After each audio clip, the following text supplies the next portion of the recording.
Bonjour et bienvenue dans le podcast Du côté du psy, vivre de la psychologie de psychologue.net pro. Nous allons explorer comment les psys peuvent développer leur activité tout en préservant leur bien-être, la qualité de leur pratique et leur éthique professionnelle. Je suis Elena et aujourd'hui nous commençons par le tout début. Ce moment où vous terminez votre formation, vous ouvrez votre agenda et vous vous dites « et maintenant ?» Par quoi commencer ? Nous allons parler de ce que beaucoup de jeunes professionnels vivent en silence, parler de revenus sans culpabilité, poser des limites sans perdre son empathie, utiliser la technologie sans crainte et surtout légitimer que vivre de la psychologie, c'est aussi une responsabilité professionnelle. Si vous démarrez ou stabilisez votre cabinet et que personne ne vous a expliqué comment gérer tout ce qui se passe en dehors de la séance, cet épisode est pour vous. Pour en parler, nous accueillons Cindy Kerasso, psychopraticienne. C'est parti, on lance le podcast. Alors bonjour Cindy, merci beaucoup d'être avec nous aujourd'hui pour répondre à ces différentes questions sur cette thématique. Alors beaucoup de psys qui lancent leur cabinet, qui se lancent à leur compte, subissent vraiment une pression au tout début du lancement de l'activité. C'est une pression qui peut les amener justement à prendre des patients en urgence dont ils ne maîtrisent pas forcément le cas, ou bien à amplifier leur plage horaire. Ou encore à vraiment faire trop d'heures et à s'épuiser professionnellement. Est-ce que c'est normal au début de se sentir dépassé ? Oui, c'est complètement normal, Elena. En fait, quand on démarre en libéral, c'est un vrai saut dans le vide. On ne sait pas du tout ce qui va nous attendre. On ne sait pas comment ça va se passer pour nous. Et c'est vrai qu'on n'a pas de filet parce qu'on est seul dans ce bateau. Donc forcément, on a la grande peur du vide. Je pense que le plus important, c'est de ne pas penser forcément à très court terme, mais à moyen et long terme. Et du coup, une réputation de thérapeute se fait énormément sur le bouche à oreille. Et pour que le bouche à oreille fonctionne bien, il faut qu'on se sente en accord avec ce qu'on propose. Il faut qu'on se sente aussi en accord avec ce qu'on est capable en fait de proposer ou pas. On ne peut pas aider tout le monde, on ne peut pas être le thérapeute de tout le monde. Et on n'a pas toutes les spécialités aussi possibles. Donc il faut toujours assumer où on en est. Et en plus, en tant que thérapeute, c'est une perpétuelle évolution. Donc au début, on peut proposer peut-être des choses un peu plus restreintes et puis après, on va évoluer.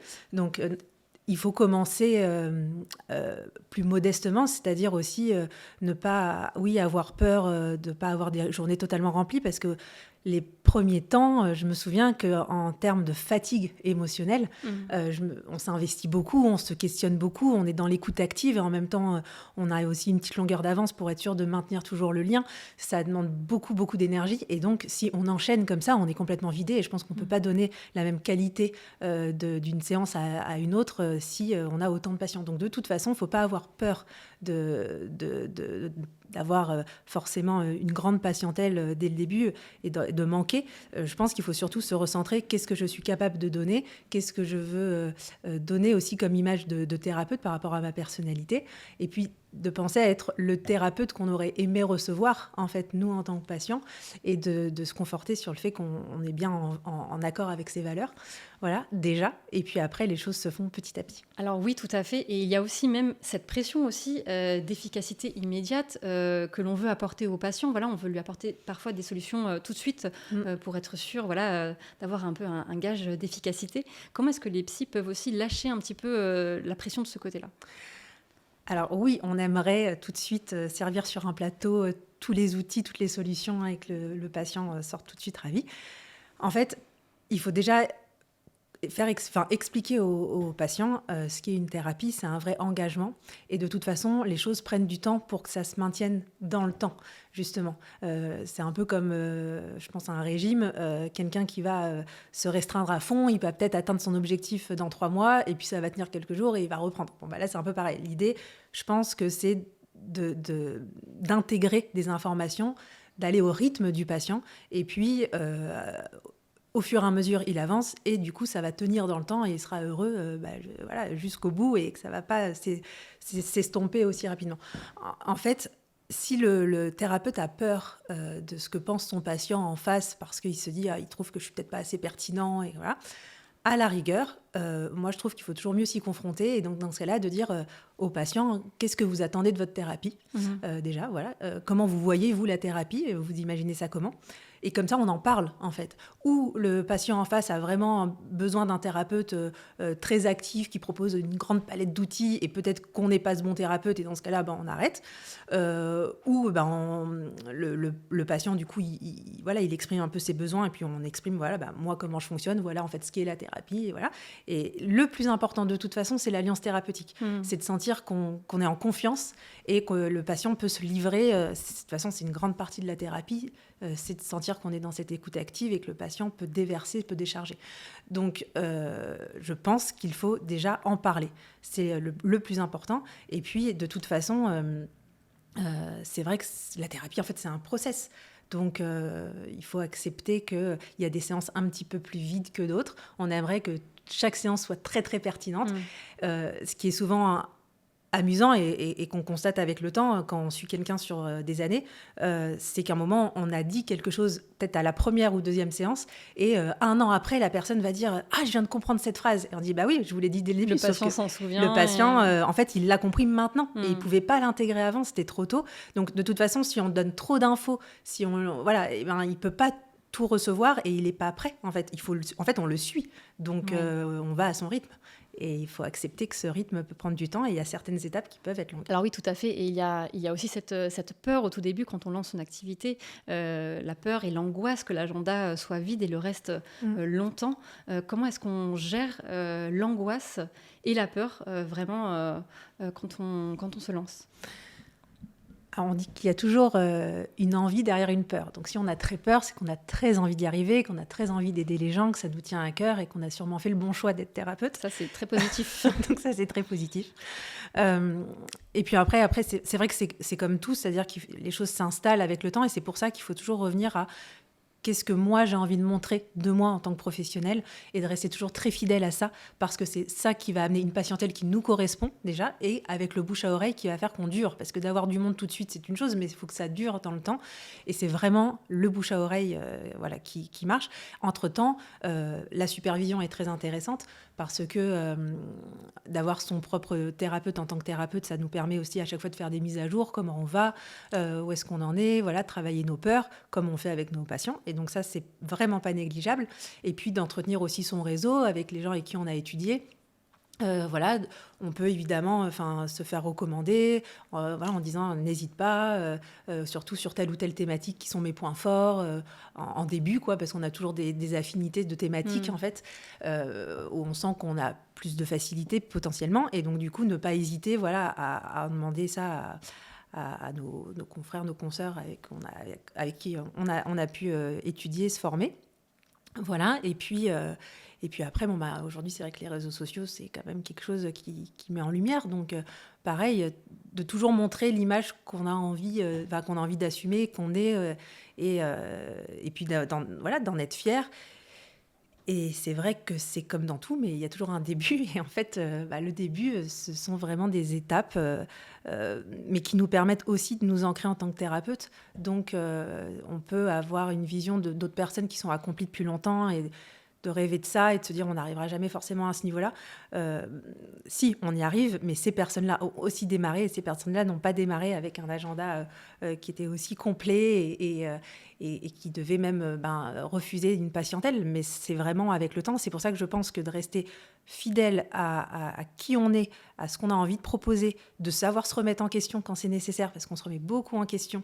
Alors, il ne faut pas, évidemment, ça soit trop une remise en question parce qu'on n'a pas confiance en nous, mais par contre, de savoir se remettre en question sur plein de petites choses qui fait la manière dont on reçoit le patient, la manière dont on cadre les choses, la manière dont on peut anticiper certaines choses, oui, il faut savoir se remettre en question. On apprend beaucoup sur soi tout au long de nos années d'expérience. Nos patients, en fait, nous font grandir énormément. Oui, eux aussi, au final, vous apprenez beaucoup des patients aussi. Et c'est pour ça qu'une supervision est indispensable. Moi, je sais que j'ai ma superviseuse et je ne pourrais pas concevoir toutes ces années et ces milliers de patients que j'ai pu recevoir sans avoir quelqu'un à mes côtés, au final, pour aussi moi-même décharger quand des choses résonnent trop ou quand on a certaines difficultés. Et puis aussi, malgré tout, de savoir dire non à certains patients, potentiels patients, si on sent qu'en termes vraiment de personnalité ou du sujet, qu'on ne peut pas s'y confronter. De ne pas hésiter à mettre des limites. Oui, vraiment. Ça ne m'est pas arrivé énormément de fois, mais j'ai dû le faire quelques fois et c'était nécessaire parce que justement, c'est exactement là où on peut aller dans le mur. La personne sent qu'elle a perdu du temps et de l'argent. Nous, on va se sentir nul parce qu'on se dit, voilà, cette personne, je n'ai pas pu l'aider. Et donc, il faut aussi s'écouter. On ne peut vraiment pas aider tout le monde. Ça, je l'ai vraiment appris. On aimerait, on pourrait vouloir sauver tout le monde. Mais non, on ne peut pas. Et donc, il y a certaines personnes, ça passe pas, comme en relation sentimentale ou amicale, c'est la vie, c'est comme ça. Donc, il faut aussi savoir oui, on est vraiment sur une connexion, au final, exactement. entre le patient et c'est le plus important, c'est cette connexion. Et de toute façon, il faut qu'elle soit ressentie des deux côtés. Oui, Voilà. complètement. Et je retiens aussi de notre échange que voilà, au début, il y a beaucoup de bouche à oreille, de réseau qui est très important.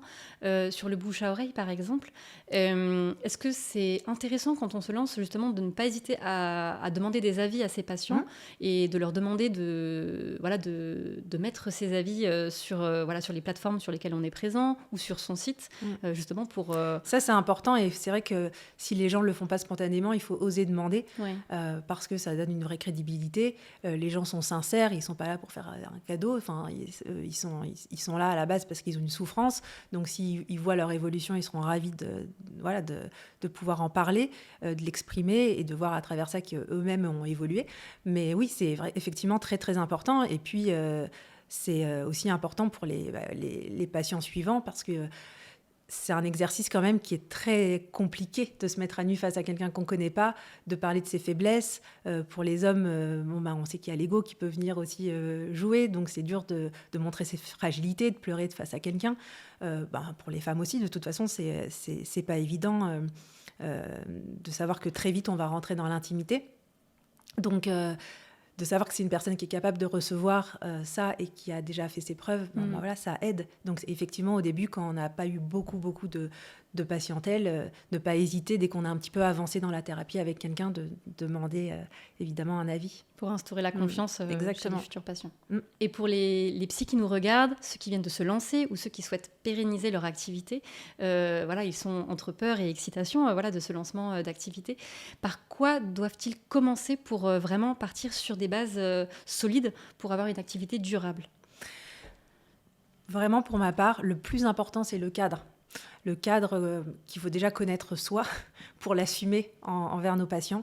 Avec les années, ce que j'ai pu constater et ce qui peut paraître aussi un petit peu délicat, c'est vraiment axé sur la problématique des annulations, de la ponctualité ou des tarifs. Donc ça, c'est vrai qu'au début, on peut avoir peur d'être ancré et de s'assumer et vouloir un petit peu s'adapter, se modeler à ce que le patient demande. Et ça, c'est une erreur. Il faut vraiment assumer et être fier de ce qu'on propose et trouver ça normal. Donc, chacun sa norme. Donc, par exemple, pour ma part, parce qu'on a autant de thérapeutes à possibilité de fonctionnement. Mais voilà, pour ma part, par exemple, moi, je suis très ponctuelle. Donc, si j'ai un décalage de 5 minutes, je décalerai de 5 minutes. Mais c'est vrai que j'accorde beaucoup d'importance à la ponctualité. C'est comme ça fait partie de moi depuis toujours. Donc, une personne qui arrive 15 minutes en retard, elle a 15 minutes de moins sur sa séance parce que la personne d'après, moi, j'ai pas de temps entre chaque séance. Donc, la personne d'après, je veux pas qu'elle en pâtisse et c'est comme ça. Donc, ça fait partie de mon cadre, je le dis. Donc, les gens qui sont très border sur ça et qui assez rebelles sur la ponctualité, vaut peut-être mieux qu'ils aient un thérapeute plus flex ou sinon qu'ils apprennent à le travailler parce que ça se travaille, il y a du sens, pourquoi on est en retard et donc c'est une manière aussi, une opportunité de le travailler. Mais voilà, par exemple, sur les annulations, au début, par exemple, je disais que c'était une annulation annulée le jour même, je la facture parce que j'ai une liste d'attente et du principe que j'ai plus le temps de proposer à quelqu'un. C'est un créneau qui peut être perdu. C'est un créneau qui est perdu. Maintenant, j'ai très récemment modifié à moins de 24 heures à l'avance parce que j'ai une personne justement qui a eu un peu de mauvaise foi et qui m'a écrit à 23 heures la veille disant « mais non, mais c'est encore la veille, donc je peux l'annuler ». C'était pas correct, évidemment, parce qu'à cette heure-là, je consulte plus mon téléphone pro. Mais ça fait partie d'ailleurs des limites. Exactement. Donc, il y a une heure pour tout et à un moment, j'arrête et je consulte plus mes messages, tout ça. Mais donc, du coup, moins de 24 heures avant, c'est facturé. En plus, je propose la visio. Donc, si c'est un problème de voiture, de maladie, on peut être en visio. Mais en fait, c'est comme ça. C'est-à-dire qu'il n'y a pas à justifier pendant des heures sur pourquoi je fonctionne comme ça. chaque thérapeute fonctionne. Il y en a, c'est 48 heures. Il y en a, si on annule au dernier moment, c'est pas grave. Chacun fait ce qu'il veut. Mais par contre, il faut être en accord avec ça, se poser la question en amont, parce que lorsqu'on est face à quelqu'un qui peut être un peu persuasif ou une personnalité forte, si on n'est pas sûr de ce qu'on propose, il va sentir qu'on vacille. Et d'ailleurs, c'est pour maintenir le cadre thérapeutique, s'il voit qu'on n'est pas stable, c'est pas du tout bon pour le patient non plus. Donc, on perd complètement l'alliance à ce moment-là. Donc, il faut vraiment assumer. Moi, en première séance, j'explique les choses là-dessus. C'est comme ça. Et puis, si ça ne convient pas, la personne a le droit de ne pas revenir. Mais c'est vraiment très important. Et puis, de toute façon, en thérapie, c'est un engagement. Donc, c'est pas que l'argent pour l'argent. C'est aussi le fait qu'on est engagé en thérapie. Oui. Il y a beaucoup d'actes manqués. Ah, je pensais que c'était à telle heure. Ah, on est déjà tel jour. Parce que par moment, ils savent qu'on va se confronter à un sujet qu'ils n'ont pas forcément envie. Donc, ça fait partie aussi. Oui. Ok, mais bon, faut payer. Et donc, du coup, à partir de là, la personne sait qu'elle peut pas se défiler pour rien. Moi, je l'ai moi-même d'ailleurs vécu avec ma superviseuse. Voilà, puis c'était ok pour moi. Je suis rentrée dans son cadre et je trouvais ça complètement normal. Donc voilà, il faut vraiment connaître son cadre. C'est ça qu'il faut vraiment travailler au tout début, bien avant d'avoir une patientèle assez variée. Il faut vraiment, voilà, comment je fonctionne. On peut évoluer dans sa vie au fur et à mesure des années, se dire finalement, je vais plutôt instaurer ça ou être plus rigide sur ça ou plus souple sur ça. Mais quand on arrive, peut évoluer, voilà, il faut avoir un cadre ici et maintenant et de se dire, c'est comme ça que je vois le cadre, je suis OK avec ça. Et les personnes qui ne rentrent pas dans mon cadre vont voir quelqu'un d'autre. Oui, ça permet aussi de ne pas s'épuiser professionnellement, que la pratique en pâtisse. Ah oui, c'est sûr. C'est sûr, parce que dans une journée, si la personne, on peut encore rester 10 minutes parce qu'on veut finir ce sujet, non, la séance s'étend, c'est comme ça. C'est aussi thérapeutique d'avoir un temps. On a un temps qui est défini. Alors oui, évidemment, on va finir sa phrase, mais on peut pas tirer 10 minutes et 15 minutes. Et, vous voyez, en fait, le problème là-dedans, c'est que chaque personne pense qu'on est son unique thérapeute. Et c'est vrai que quand on est en séance avec une personne, on est là à 100% avec cette personne, dans son histoire, dans sa personnalité, dans sa problématique. Mais on a notre vie et notre journée. Et moi, je tiens, et ça, c'est vraiment, ça fait partie de mes valeurs, mais à être juste envers tout le monde. Pour moi, chaque patient, même que celui que j'ai depuis des années ou celui que je viens d'avoir, le jeune de 15 ans comme la personne âgée ou n'importe quoi, je suis juste avec tout le monde. Je fonctionne pareil pour tout le monde. Et pour moi, c'est hyper important, cette égalité. Je ne peux pas fonctionner différemment et à faire un passe-droit à l'un, pas à l'autre.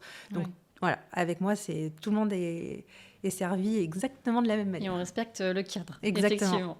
Et du coup, sur l'organisation, il y a aussi d'autres formes de pression et de peur de savoir, est-ce que mon formulaire de consentement est bien rédigé ? Est-ce que j'ai bien dit toutes les informations lors de la première séance ? Est-ce que j'organise bien aussi mes informations dans mes comptes rendus, dans mes différents dossiers ? Est-ce que maintenant, avec l'arrivée de nombreux outils numériques et notamment des outils d'intelligence artificielle, est-ce que ces outils peuvent venir en appui du psy, mais bien sûr en dehors de la séance, vraiment ces outils ne touchent jamais vraiment à la relation thérapeutique, mais est-ce qu'ils peuvent faire gagner du temps aux professionnels ? Comment est-ce qu'on peut organiser un petit peu son cabinet, le développement de son cabinet avec l'appui de ces nouveaux outils digitaux ? De toute façon, ça va forcément être une aide, ça c'est sûr. Ça peut nous permettre de valider certains outils qu'on souhaite mettre en place avec les patients pour nous le confirmer. Pour tout ce qui est évidemment peut-être agenda, tout ça, ça peut aussi être un gain de temps. Oui, je pense qu'il faut le voir comme un gain de temps. Je pense que c'est que le début, donc ça va beaucoup évoluer et que dans quelques temps... voilà, on va se servir encore différemment. Ça ne change rien à l'humain. C'est-à-dire que pour moi, vraiment, la thérapie marche sur d'être à humain face à humain et d'avoir cette vraie alliance, cette vraie confiance. Le fait de sentir qu'une personne est vraiment à l'écoute et consacre tout son temps vraiment à soi, en tant que patient. Donc c'est vrai que pour moi, c'est ce qui est vraiment thérapeutique. J'ai beaucoup de patients qui viennent et qui me disent comme je vous vois pas tous les jours, entre-temps j'ai demandé à l'IA tel truc, Elle s'invite en séance d'une manière ou d'une autre. Exactement, donc forcément on en parle et ça leur donne des axes par moment en disant elle m'a parlé de tel truc, c'est quoi cet outil ou c'est quoi. Donc ça nous permet évidemment d'en parler, ça permet aux gens entre les séances de se sentir un petit peu soutenus. Après ils voient bien d'ailleurs que ça peut être un appui, mais ça ne peut pas être comparable à une thérapie.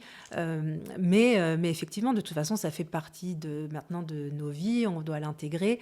Ça va nous apporter évidemment beaucoup, mais c'est vrai que aujourd'hui, voilà, c'est juste un petit outil en plus comme ça qu'on a en dehors des séances pour tout ce qui est, oui, plutôt que ce soit administratif, que ce soit agenda, que ce soit tout ça pour faciliter.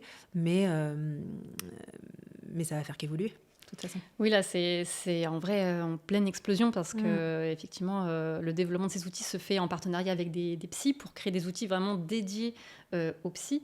Des outils qui respectent évidemment le RGPD. Donc ça, c'est vraiment important aussi de le préciser. Je pense que si des psys utilisent voilà, ces nouveaux outils, qu'ils le fassent vraiment avec des outils qui respectent le RGPD et l'éthique, et le faire tout simplement avec éthique. Mais c'est vrai que pour le moment, voilà, l'utilisation de ces outils, elle se fait vraiment avec tout ce qui se passe un petit peu en dehors de la séance, voilà, sur une organisation d'agenda, la gestion de la facturation, la gestion ou la création d'outils pédagogiques, enfin l'aide à la création d'outils pédagogiques, la gestion de sa visibilité aussi en ligne. Voilà, ces outils, ils peuvent quand même vraiment faire gagner du temps sur pas mal de choses si on arrive à les maîtriser voilà, petit à petit, puisqu'effectivement, pour le moment, les gens commencent à un petit peu à il faut les découvrir. Il faut les découvrir. Exactement. Et c'est vrai qu'on n'en est qu'au début. Oui. Donc on refera un podcast dans un an. On dira beaucoup plus de choses sûrement là-dessus. Merci beaucoup. Et pour conclure rapidement, voilà, quels seraient cette semaine 3 points clés à retenir ou à mettre en place pour un psy qui lance son cabinet et qui ne sait pas forcément par quoi commencer? Déjà, toujours se recentrer sur pourquoi j'ai décidé de faire ce métier. Peut-être de se l'écrire et de se le relire dans des moments de doute. C'est quand même très important. On est dans l'humain, donc il faut s'assurer de le faire pour les bonnes raisons et d'en être fier, évidemment. La deuxième chose, évidemment, c'est de maintenir ce cadre, donc de l'écrire, de l'assumer et d'être capable d'en parler. Et puis d'être aussi fier de qui on est. Je pense qu'il y a autant de thérapies que de thérapeutes au final, parce qu'il y a les outils, les formations qu'on fait, diverses formations, on arrive par différents organismes, mais la personnalité du thérapeute fait énormément aussi. Donc se faire confiance aussi là-dessus. Et puis, voilà, ce que je me dis souvent, c'est est-ce que je suis le thérapeute que j'aurais aimé recevoir quand j'en avais besoin, et plus on s'en rapproche, plus on l'assume, et on aura forcément des personnes qui vont se retrouver dans cette manière de vivre la thérapie, de la proposer, et les choses vont se faire doucement. Mais voilà, en tout cas, le conseil que je pourrais donner, c'est de ne pas être dans la précipitation. Les choses s'installent doucement, et vraiment, pour que ça dure, il faut que ce soit étape par étape. Et au début, c'est très bien d'en avoir que quelques-uns de patients, de prendre le temps de voir comment on l'a vécu, comment on se sent, le temps qu'il nous faut pour, derrière une séance, travailler le patient, et puis combien de temps il nous faut entre deux patients pour se remettre vraiment en harmonie. Voilà, et puis tout ce qui est autour, toute la paperasse, combien de temps ça nous prend. Et donc, il faut apprendre à se connaître là-dessus. Et évidemment, comme tout métier, plus avec le temps on le fait, plus on va vite sur des réflexes, des mécanismes. Mais au début, ça prend du temps. Donc, de toute façon, c'est au contraire même très bénéfique de ne pas avoir trop de personnes au début. Pour poser le cadre aussi. Pour beaucoup de choses. Ça demande vraiment beaucoup d'énergie. Et puis, il y a des personnes... Bon, moi, j'écris pendant mes séances, mais il y a des personnes qui écrivent après la séance. C'est aussi une possibilité. Donc, ça prend un autre temps.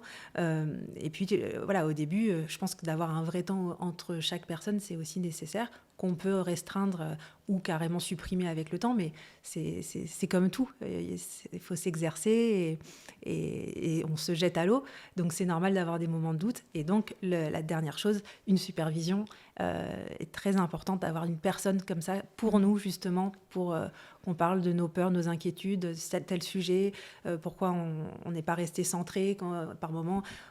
Parce que c'est vrai que on a beaucoup d'exercices qu'on peut mettre en place pour rester toujours dans le lien, mais hermétique, je veux dire, pour pas basculer avec le patient dans les émotions.